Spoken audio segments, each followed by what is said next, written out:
Good morning everybody, प्रिय students and दोस्तों।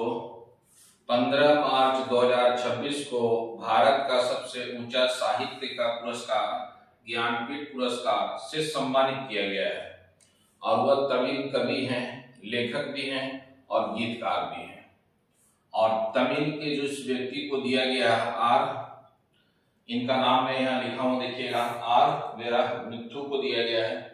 और यह आर वेरा मिथु जो है तमिल का पुरस्कार प्राप्त करने वाले ये तीसरे व्यक्ति हैं।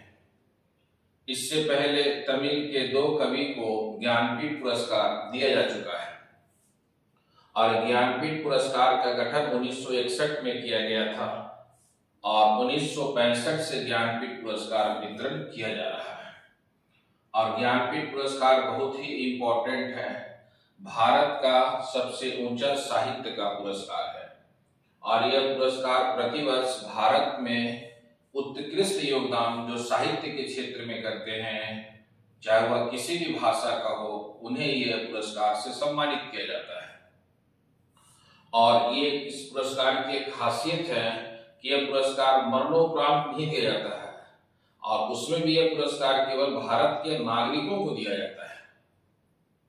अदर सिटीजनशिप या दूसरे नागरिकों को यह प्रदान नहीं किया जाता है। और इस पुरस्कार की शुरुआत 1965 ईस्वी में किया गया था। तो जैसे हम लोग पढ़ते हैं कि भारत का सबसे ऊंचा साहित्य का जो पुरस्कार है वह ज्ञानपीठ पुरस्कार है। और उसी प्रकार जब विश्व में आप पढ़िएगा तो विश्व में जो सबसे ऊंचा साहित्य का पुरस्कार है वह नोबेल पुरस्कार है। और नोबेल पुरस्कार जब 1901 में वितरण किया गया तो भारत का जो रविन्द्रनाथ टैगोर थे वह फर्स्ट एशियन थे जिन्हें नोबेल का साहित्य पुरस्कार दिया गया था 1913 ईस्वी में। और वह first Indian and first Asian citizen थे वह जो यह पुरस्कार से सम्मानित किया गया था। और उनकी महत्वपूर्ण पुस्तक जो 1908 में लिखे थे गीतांजलि, उसी पुस्तक के कारण 1913 में उनको दिया गया था विश्व में सबसे ऊंचा जो साहित्य का पुरस्कार है नोबेल पुरस्कार। तो हम लोग जो पढ़ रहे हैं वह भारत में साहित्य का सबसे ऊंचा पुरस्कार है, वह है ज्ञानपीठ पुरस्कार। और यह ज्ञानपीठ पुरस्कार का गठन 1961 में किया गया और इस पुरस्कार का वितरण 1965 से किया जा रहा है।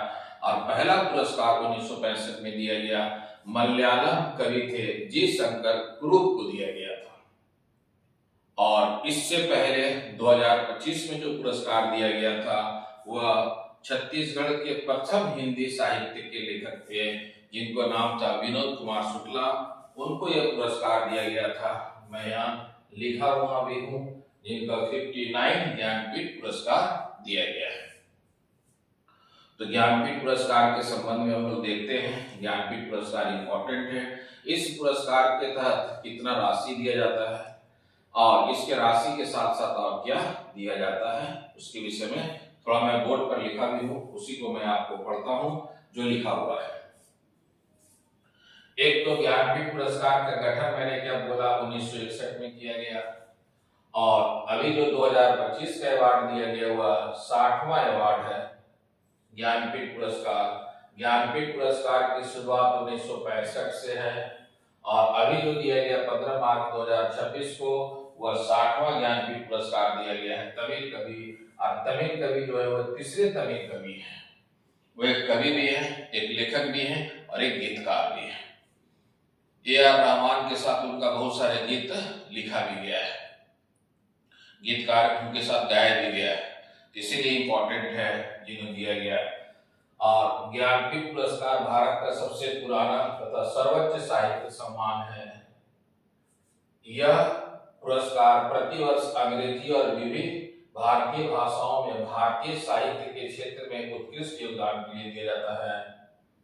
यह पुरस्कार केवल भारत के नागरिकों को दिया जाता है, ना ही मरणोपरांत दिए जाते हैं। मरणोपरांत इस पुरस्कार का वितरण नहीं किया जाता है। इसके अलावा इस पुरस्कार में राशि कितना दिया जाता है तो 11 लाख रुपया दिया जाता है, एक सरस्वती का प्रतिमा प्रदान किया जाता है और एक प्रशस्ति पत्र दिया जाता है। तो आप इसमें याद रखिएगा राशि 11 लाख रुपया हो गया। सरस्वती का एक प्रतिमा हो गया और एक प्रशस्ति पत्र दिया जाता है। सबसे पहले पुरस्कार किसको दिया गया था? याद रखिएगा 1965 में जी शंकर ग्रुप जो एक मलयालम कवि थे। इससे पहले 58वां जो पुरस्कार दिया गया वह 2023 में दो व्यक्ति को दिया गया, एक तो गुलजार को दिया गया, दूसरा जगत गुरु रामभद्राचार्य को दिया गया। पिछले साल जो दिया गया आपको 2024 का 59वां पुरस्कार दिया गया। किसको दिया गया? विनोद कुमार शुक्ला छत्तीसगढ़ के हैं और छत्तीसगढ़ के पहले यह व्यक्ति है जिनको यह पुरस्कार से सम्मानित किया गया है। और अभी वर्तमान समय में जो दिया गया है वह 60वां पुरस्कार है, 2025 का है। इसकी घोषणा किया गया 15 मार्च 2026 को। जिस दिन घोषणा है उसी दिन मैं ये वीडियो बना भी रहा हूँ आपको। यह करंट अफेयर का बहुत इंपॉर्टेंट टॉपिक है। कोई भी आप एग्जाम देने जाइएगा वहां क्वेश्चन पूछा जाएगा कि अभी वर्तमान समय में भारत के किस कवि को, किस साहित्यकार को या किस गीतकार को दिया गया है ज्ञानपीठ पुरस्कार। तो आप उनका नाम याद रखिएगा। आर वेरामुथु हैं जिनको यह पुरस्कार से सम्मानित किया गया है। ये एक कवि है, गीतकार है और लेखक भी है। 15 मार्च 2026 को घोषित ज्ञानपीठ पुरस्कार वेरामुथु को दिया गया है। यह तीसरे तमिल कवि हैं। पहला तमिल कवि जिनको यह पुरस्कार दिया गया 1975 में दिया गया था, अकिलन को दिया गया था। फिर इसके बाद 2002 में यह पुरस्कार दिया गया था, जया कंथन को दिया गया था।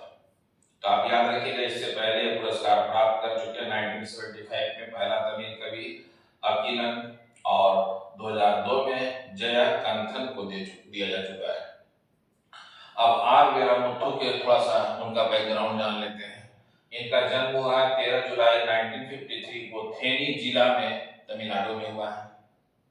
प्रसिद्ध तमिल कवि, लेखक और फिल्म गीतकार भी हैं। 8000 से अधिक फिल्मी गीत लिख चुके हैं। प्रसिद्ध पुस्तक उनका दो है, कालिकट्टू इथि कसाम पहला, दूसरा है करुवाची कवियम। ये पुस्तक याद रखिएगा, हो सकता है एग्जाम में क्वेश्चन पूछ दे आपको। दोनों पुस्तक इंपॉर्टेंट है। इसके अलावा प्रमुख पुरस्कार और भी क्या क्या इनको मिल चुका है। इनको 7 बार राष्ट्रीय नेशनल फिल्म पुरस्कार से सम्मानित किया गया, 7 बार।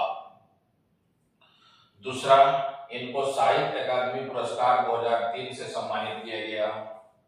साहित्य अकादमी पुरस्कार ने इनको 2003 में सम्मानित किया। पद्म श्री भारत सरकार ने जो दिया है, भारत का सबसे चौथा हाईली सिविलियन अवार्ड जो है पद्म श्री, उन दिया गया है 2003 में।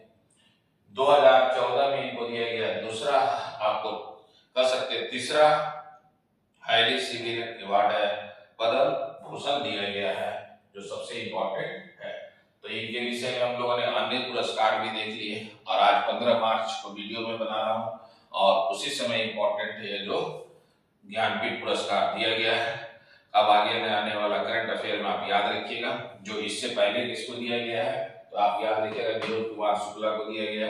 अभी वर्तमान में जो नाम आ रहा है याद रखिएगा आपको, आर वेरामुथु को दिया गया है जो सबसे महत्वपूर्ण है। आगे कोई भी आप एग्जाम देने जाइएगा, कुछ एग्जाम में पूछा जा सकता है कि वर्तमान समय में किसे ज्ञानपीठ पुरस्कार से सम्मानित किया गया है। कोई भी एग्जाम, चाहे वो सिविल का हो, किसी भी स्टेट पब्लिक सर्विस कमीशन का हो या आपको एसएससी का कोई भी पेपर हो, उसमें जरूर पूछा जाएगा। ये इंपॉर्टेंट है। All the best. जय हिंद, जय भारत। अगर आप सीरियस हैं यूपीएससी और कॉम्पिटिटिव एग्जाम्स के लिए तो चैनल को अभी लाइक करें, शेयर करें और सब्सक्राइब जरूर करें।